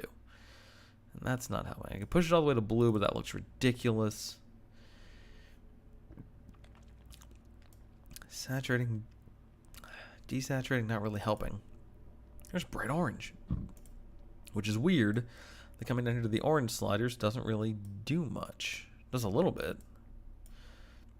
What other colors are in this? Is it just because it's reading as brown? Is that just what it is? It reads as brown, so there's not really... Okay, getting rid of that. That helps. A little bit of green. Aquas are not really doing much on this one. Blues, we know we're going to do stuff. And then pinks. All right, let's come down here to luminance. Try to brighten our way out of these.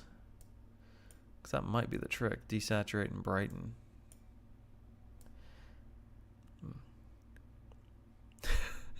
All right, there you go, Shelby Lynn. You have my complete confidence and promise and excitement if you want to go through all of my things and give me a catalog of all the bird names. Yeah, these are not looking good. Okay, new plan. I'm going to try one more thing, and then if that doesn't work, I'm going to kind of leave it alone for now. Because this desaturating thing is in some ways, I think, making it look worse.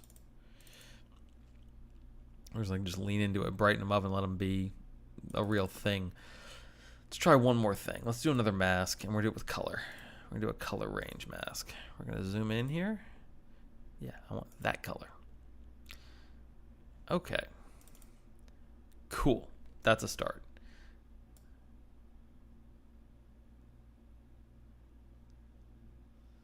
Something like that. Seems like it's got all the spots down here. That's a good start. We're going to subtract with a linear gradient because nothing up top needs it. So like that. Cool. So now we can push those all the way to blue, which looks pretty good. I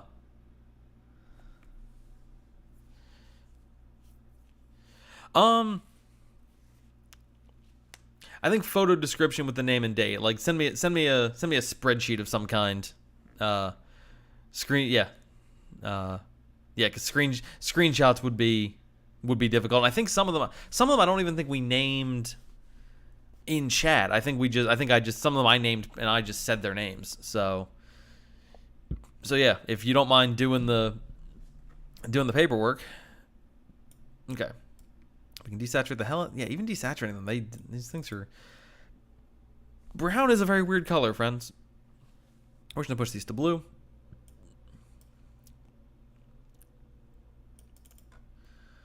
Yeah, push them to blue a little, leave them a little bit more.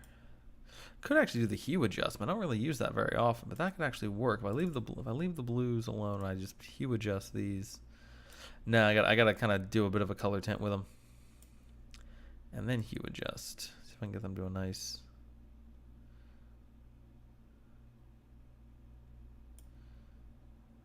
blue like that. Yeah, something like that actually works pretty well. I don't have too much of a problem with that. If I turn this linear gradient off, what happens?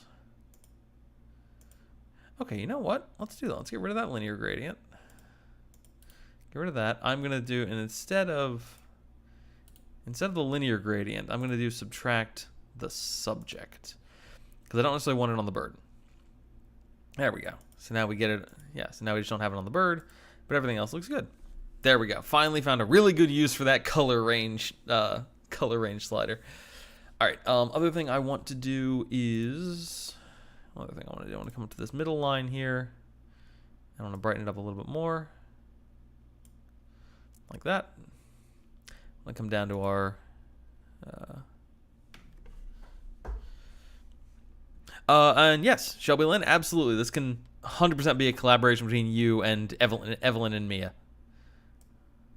Wholeheartedly support that. Okay, let's put the shadows back. This can be its own thing. Let's come back to here and desaturate that a little bit, just so it doesn't stick out as much. That's good. I think this one spot here, because it's just the most foreground of them, I do need to do a little bit of a healing brush on, which would be nice and easy just to come down and just get this section like that. That's more than I need. Let's try just that clip, just like that.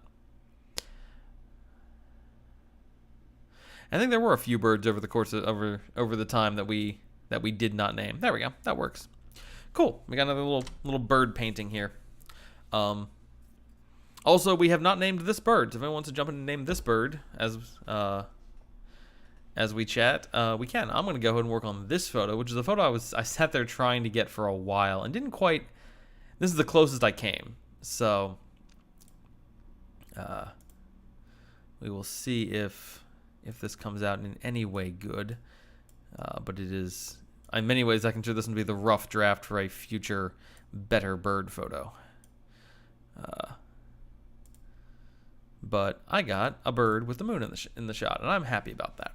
So here's what we're going to do. We are going to sync the masking on. We're going to sync all this minus the crop. I want to sync the masking.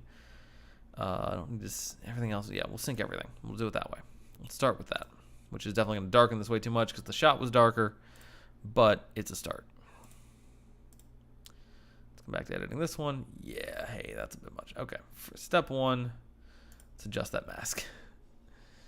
Let me see the overlay, because this mask is going to be in the wrong spot, and it's important to move it till it's in the right spot.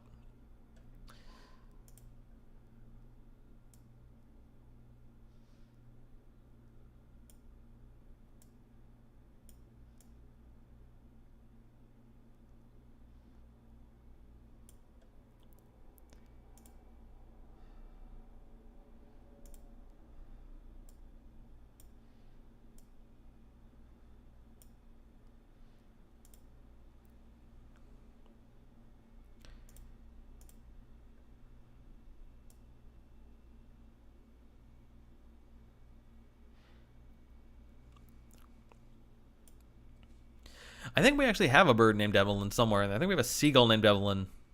I don't know if we named one after Mia yet. But I love the idea that they should name one after. They should have birds named after themselves. That sounds very important and wholesome.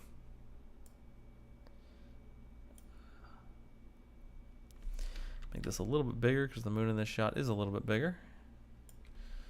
There we go. Something like that. Linear gradient. Move that up a bit. There we go. Cool. All right. In this case, we're going to do another duplicate and invert. So we've got that. What do we do here? We just did texture and clarity. Cool. So we can delete that. Come to here. Texture, clarity. About like that. Cool. This photo, I'm going to take the vignetting off. This photo is different than the other one. All right. And then, let's see. See, that one just cleans up the details. Also, I want to take this linear gradient and move it a bit. Be a little noisy there. Cool. With this one, I'm going to brighten up shadows and the highlights. We want to get that moon to be brighter. I'm going to same with. Actually, I'm going to do that as a global adjustment. I think I want that as I want both the moon and the sky to be brighter. So highlights up, shadows and blacks. I'm going to go back to where they were. There we go. Bring that down a little bit. There we go. Cool. Something like that. And now we get to work on our bird. So first things first. Yeah, bird's gonna. All right. So first things first, I have to subtract. Let me try. If I tell you to select subject, what's it gonna give me? It's gonna be the moon. It's gonna give me the bird. Is it gonna give me nothing because it's a picture of a moon and the bird? It's gonna be the moon. Okay. Doesn't matter. We're not gonna use that. All right. New thing. New mask. Brush. We're gonna brush in this bird. We're gonna zoom in real far because I never get to like do this. I can zoom into 1600%. That is a little bit too big. Let's go to 800. 800%. 800% will be what's needed to draw in this bird. This is a gull, which I have a huge affinity for gulls. They're growing up, they're part of my childhood. I don't have problems with them. I think they're great. I will defend them when people call them rats with wings. I also like pigeons. If we're gonna start, airing our dirty laundry, which pigeons would love to nest on. But anyway, I don't have a problem with gulls or with most of the birds people find annoying. But I will say, these gulls, it was cool to see a bunch of gulls. We also saw cormorants and eagles, and we saw a couple of bald eagles fighting, actually, which was really cool to see. All right, texture up on you, highlights up on you, shadows up on you. I want to make sure you stick out much as I can. Get up your saturation, big maybe. Let's do that for now. Zoom back out. Okay, good. Now the next thing we have to do is, let's see. How do I want to do this? Because I gotta basically get you out of this. Basically, get you out of the sky one, because the sky one is causing problems. So we're gonna do the same thing. We're gonna zoom in. We're gonna do a subtract brush. Wish there was a way to subtract a different mask from something, like a mask you make. You can do the subtract subject stuff and so on. But to do it, to be like subtract mask 3, I don't think you can do that yet. And of course, by doing this, I'm exposing all the pixels, and looks like I'm turning the look, guys, we've discovered the Minecraft seagull. There we go. It should make a pretty decent difference in terms of bit of a difference in terms of what he looks like. If I turn that off. Yeah, he sticks out a little bit more in a nicer way. Now I can do more with him up here. Bring up the exposure on him. The clarity. Yeah, clarity is good. It gives us some more dark edges. Could dehaze him a bit. Yeah, something like that. Cool. All right. So in this case, okay, let's go to 100%. That's better. Okay. Let's go back to our moon here. I'm going to go to our luminance panel here and denoise a little bit. not enough to lose detail. There's always a fine line there with the moon stuff. But yeah, something like that. That looks pretty good. Then we keep our seagull. And yeah, all right. I'm pretty happy with this. My goal of getting a shot of with a bird flying over the moon didn't quite happen, but that's the kind of thing I got to go out there and sit there with with the long lens and the tripod and just kind of stay there for a while, waiting for that to happen. Wrong way. There we go. Let's get some more. Get a touch more light on my face here. There we go. As the day sort of starts to wind itself down. Yeah. So that's that one. I'm happy with that. Let's go ahead and give that its 3-star rating. Come back to here. Cool. But yeah, no, I'd like to go back there and get a shot of what I'm hoping for is a bird flying close to me with the moon, flying across the moon, so you can get the moon with a very large or a larger bird silhouette there. This guy was very high up, and obviously still dwarfed by the moon. And it's kind of the point of the shot is to emphasize the size of the moon, but. Yeah, good prototype. Good prototype for a shot. I'm going to put that... Yeah, set that at 3. I don't think I'm going to do any more editing with it necessarily, other than maybe adjusting the crop. Because getting the moon centered is kind of cool. But it would also be really cool. Hang on a sec. Let me rotate this. Let me rotate that 45 degrees and that's it. Otherwise, you just want me to rotate the photo itself.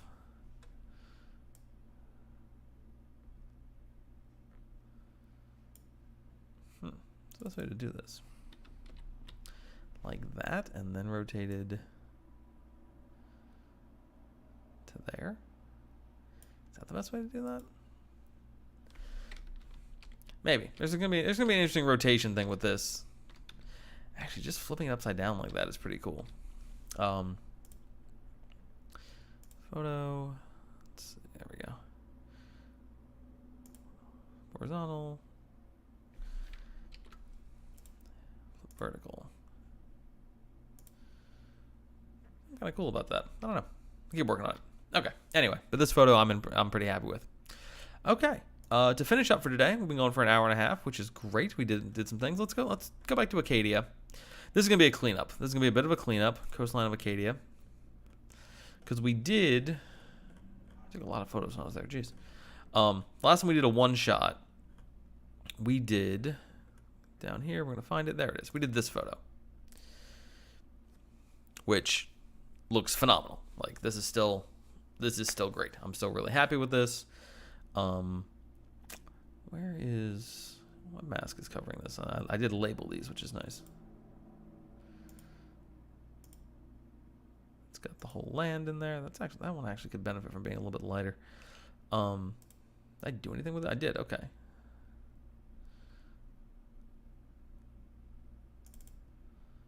Yeah, put the whites back where they were. I can benefit from being a little bit brighter. Actually, bring the contrast down a little bit. Even might be. Yeah, that's good too. Cool. Yeah, that was the change I wanted to make. But anyway, I duplicated everything and threw it onto this one, which is a similar shot with a similar framing. But now all my masks are now out of sync where they need to be. So we're gonna fix all the masks. That's the plan. First thing I'm gonna do though is. And what do we do with these? Go back to here. Brought the contrast down to 64 and put the whites back where they were. Okay, cool. So the whites go back to that, and the contrast goes to -64. Done. Cool. So now, all right. Here's what we're gonna do. We're gonna turn these all off one at a time, and we're gonna turn them on turn them off, and then one at a time we're gonna turn them back on. Oh, nope, not renaming, just off. As we readjust them. So starting with the sky, which is still on. Now this one is probably pretty decent. Let's see. Sky. It's not bad. That brush is doing what? Okay, that brush is kind of covering up the edge there. All right, so sky.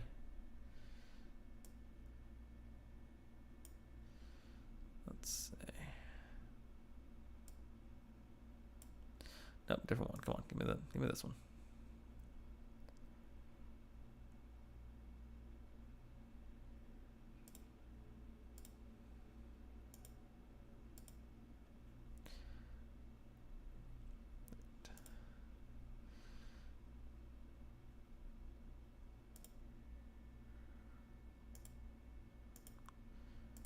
if I just get rid of this brush, and then I do another subtract brush, I'm gonna do this as color overlay on black and white because that'll help me see all the spots. And the same thing I did last time. Oop, didn't see all the way up. Just gonna clean that off of the water. Clean off the water, kind of get it to stay in the sky. Good. All right, sky can stay on. Sea. Let's turn the sea one on. Let's see what the sea looks like. There's the overlay. Okay. This one needs to move a little bit. So.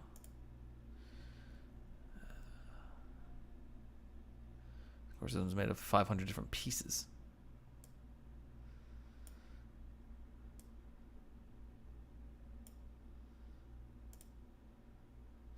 That's the color range. All right, come on. I think I'm going to have to end up having to do this with brushes. All right, subtract brush. We're going to clean off this stuff here. We're going to get it off the sky. Leaving a little bit of room for the horizon there. Cool. The rest of it looks pretty good. Let's get it off these rocks. That went too far. Let's zoom in 100%. Actually, not 100%. I think 50% will probably do. Over to here. Just kind of get it off the rocks right here. Get it off of these rocks here. There we go. Good. Looks like it's in pretty good shape. Get it off of these rocks over here. Nope, not off the water. Those rocks there. There we go. Get it off of the land. Out here, get it off of this edge. Nice. And then I'm going to do an add brush because I want to get it into there.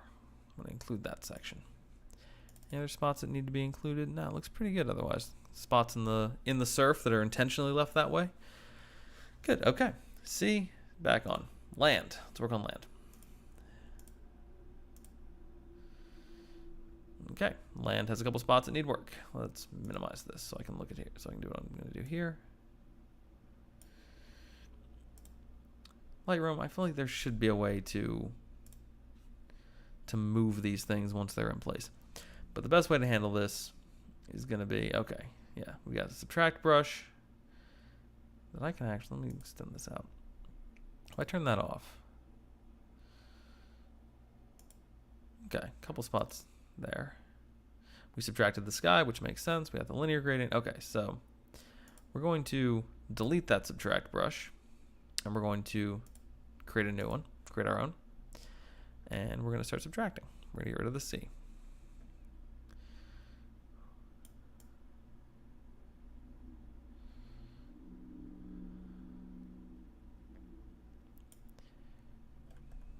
This area here, we're going to get rid of that. I'm gonna leave some of this on the water because they're on the brightest parts of the surf because that doesn't bother me too much. We're gonna get it. Let's see, bring this down, kind of get in that little area there, that little alcove. Let's kind of clear it out of here, a little bit out of there. Let's come in and get this this secondary cove up here, which has sort of been a bit of a bugbear for us in editing this photo. What a great word, bugbear. Clear that out. There's some of this, some of this.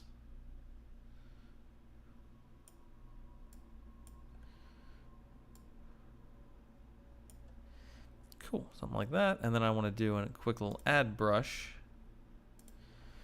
And these spots that we subtracted last time, I want to bring back in. I want to make sure we get them. Make sure they count as land because they are land. They are rocks. Rocks matter. Cool.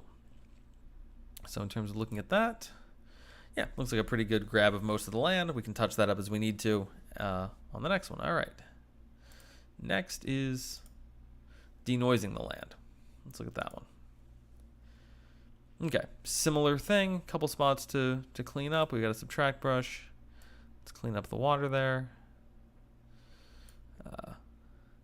Let's do a quick add brush.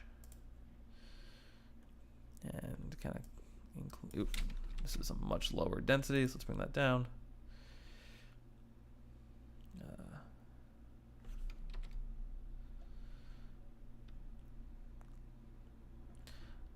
I want to redo update brush 3. I want to fix that. And then we're going to do an add brush. Here we go. Add brush, density down. Now we can clear this up. Get those areas. Okay, if I turn the overlay off on this one, yeah, I'm pretty happy with that. If I turn this off, very subtle little changes, but important. Okay, onto our rocks.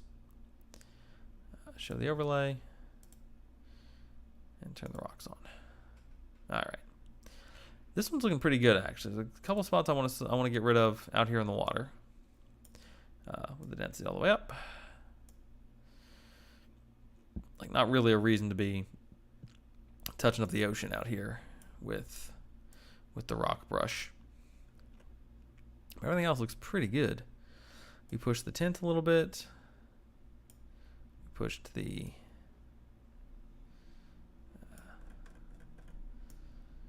we pushed the tint a little bit. We brought the highlights down, brought the shadows up, kind of gave it a nice, kind of warmed up those rocks a bit. So cool. All right, let's do our cliff. All right, yeah, now this one needs a little bit of work. Not a ton though. Actually, what does this look like on the other one? I look at the cliff with an overlay. Okay, that's what it's supposed to be. Cool. All right. Now the question of, can I move it? Because I would really like to. Some of these you can. There we go. We're going to move it a bit. Get to the edge of that cliff. There we go. There's an edge to this thing, isn't there?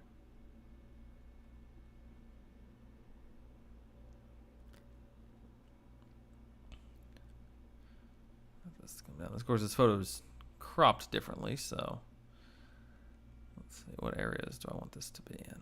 Oh, we are moving it. I'm going to rely on that. Sort of do it like this.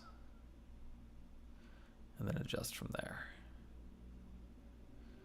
Come kind of right down to the water's edge. Sit it right there, and here we go.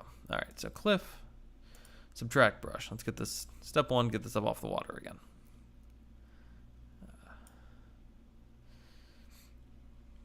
All right, good. That's pretty good. Looks like you're pretty good off the water over there. Even more, actually, we should be diligent about this one because this one does have a color cast to it. So getting it off the water will be important. Same here. Get this off the water. That's an that add brush is there. Get rid of that add brush.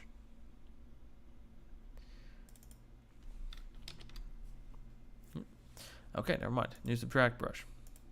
I'm going back and forth a little bit with making new brushes here. Let's get rid of all this. Pull that up. Get rid of this. All right.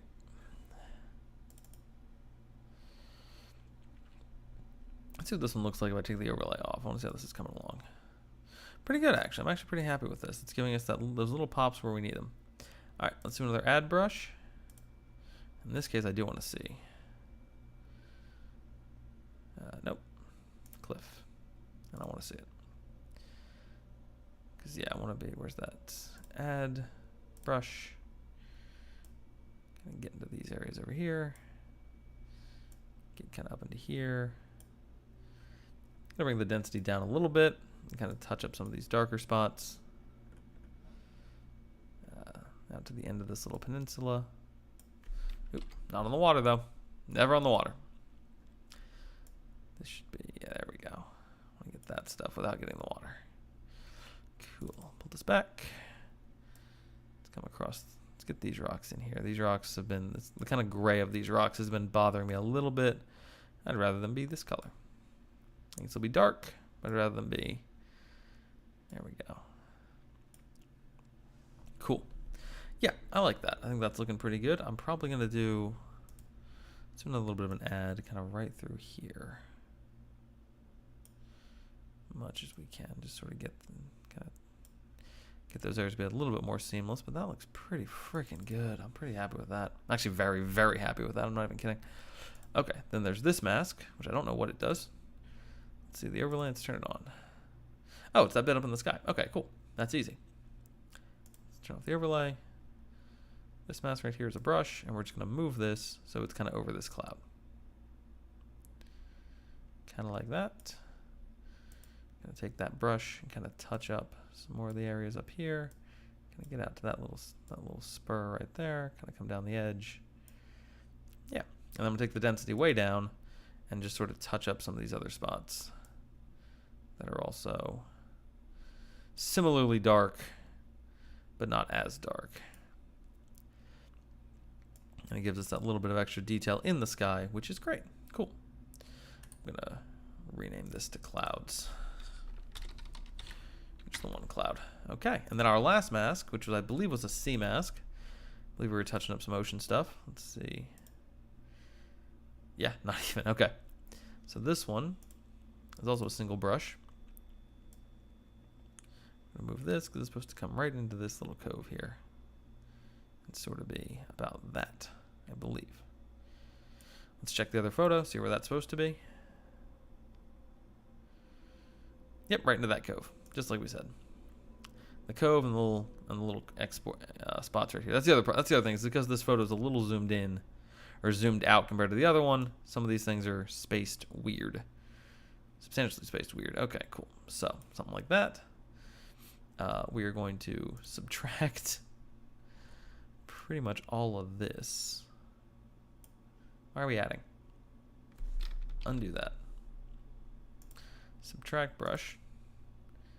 With the density up. Let's get rid of all this. We're also going to subtract this little bit here where we are touching on the land. Because that's just, nope, that's too much. But that's just not cool. We want to be off the land there. Stick to keep the water in the water and the land in the land. And then we're doing add brush, where we can do our final touch-ups here. We can get in there. We can come over and kind of run along the coastline there if we need to. I'm going to go ahead and turn the show overlay off so we can see what we're working with.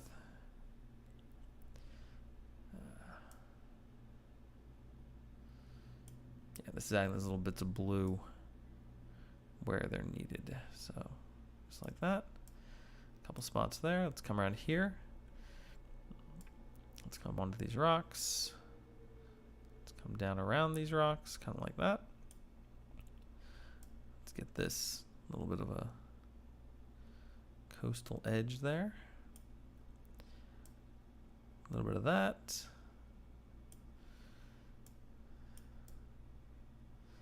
Come back down to here, make sure we get this area. And kind of the pathway up to it. Let's see, what else are we using? Did we do it over here? Let me see that overlay. Yes, the little spots there. Gotcha. Okay, cool. Let's go back to one here. Yay, scam calls. So we did, where's that add brush? Let's get that. We did kind of snuck into here a little bit. Might be a bit much. Let's turn the overlay back on. Let's turn the density down. And we can get this whole area here. Some density back up to make this an actual thing. Hey, why are we not being an actual thing? I want us to be an actual thing. We should be. It looks like we should be an actual thing. Weird. Okay, let's do this. That's too much. Let's turn that down. Let's get in there. Let's kind of get this area here. This little covert section right there. Let's see. A couple of spots in here. Let's zoom in here and kind of get, once again, get the edge of that cliff. Keeping the water on the water and the land in the land to make sure they both get the chance to shine. And then I want to bring the density down, and I want to get this little spot right here because I love the way the water is reflecting the blue onto the rock, and that is just so cool. All right, awesome. Look at that. Look at that photo. Oh my God, that photo looks so good, guys. I love it. Absolutely, absolutely love that on so many levels. I want to do one other thing. Looking at this version. Land with the noise. We already pushed this a little more toward green. We're going to push it even a little bit more. And we are going to brighten up the shadows. Nope, we're not. We're going to brighten up the whites just a bit. Because I want those green trees to stand out a little bit more. Let me see the overlay on this. All right, let me see the overlay on the cliff. I think that's where I'm going to be. I'm getting hit with here. Yep, okay. Cliff overlay. I want to subtract brush. I'm going to zoom in. And I want to kind of get this with the density back up. I want to clean this off of here, off of those trees a bit. Not all the way, just a bit. So we can preserve that green that we're now pulling out. Nice. A little bits of rock out there. Cool. Is that rock or is that tree? That's rock. Okay, so the rock stays there and then trees kind of come up to it. Look at that. That looks so good. Let me come down to color sliders. We've pushed up the aquas. I want to push the aquas a little bit toward green. Nope, I don't want to do that. I want to go back to our... I guess I can push the greens a little bit more toward aqua. That might be the way to go. That's not giving us quite the vibrant green that I'm looking for. I don't want to do that. Let's go back to that mask. The land noise mask. And push that a little more, make that a little greener and this a little bit more gold. Yeah, just something like that. There we go. Cool. That photo looks awesome. Set the rating to 3. Okay, cool. So as I start to completely lose light here, we're gonna call this a day. We've finished our stream up. We've done a bunch of photos. We perceived Bobby. I'm gonna come back to seeing me. Here we go. Cool. So back to my low res camera. Yeah. So thank you for joining, for being part of this. Shelby Lynn and Stephanie and Mia and Evelyn. Thank you guys for watching as always. And then to anyone new, thank you. Always happy to, very happy to have you. Please feel free to reach out and contact. If you enjoyed the stream, leave a rating, like, share, subscribe, the usual spiel. I don't have an animation for it because I don't care that much. I want you to do it if it means something to you, not because a graphic popped up and told you to feed the algorithm. Okay, that having been said, postcards, talked about them a little bit. These are, custom made, self-produced postcards that have, 4 of my favorite photos on there, and they are available for purchase. You get a set of 5 for about $13, and you can use them to connect with whoever you want to connect with. And they have a QR code on the back, which the person, your recipient can scan that and put in their location, and then we have a map that shows where all the postcards have gone, and it's super cool. And I'm really jazzed about it, and I love that my merchandise is designed around helping people connect, because my photography is about connection. So this is an important thing for me, and I'm glad that I can make these and sell them. Also, if you've liked the photos on this stream, if you liked other photos that I've done, they are pretty much all available for purchase either now or in the very near future on my website, which is twistedinnature.zenfoliosite.com. Or my Etsy store, which is Twisted in Nature Photography. You can also just, if you just go on Instagram and look for Twisted in Nature, that'll get you to my page, and from there you can links to my portfolio on my Etsy. So you can access all that by searching for Twisted in Nature. And yeah, that's the spiel. Really cool, exciting thing to announce that I've been holding on to is last night I got accepted for publication in the Style Researcher magazine, which is an Italian fashion magazine actually. But they accepted some of my Alaskan photos with some bald eagle close-ups, some gorgeous shots of the mountains and the trees, the lush, more vibrant side of Alaska that we don't usually think about, because we think of Alaska, we think big, distant, huge, and icy.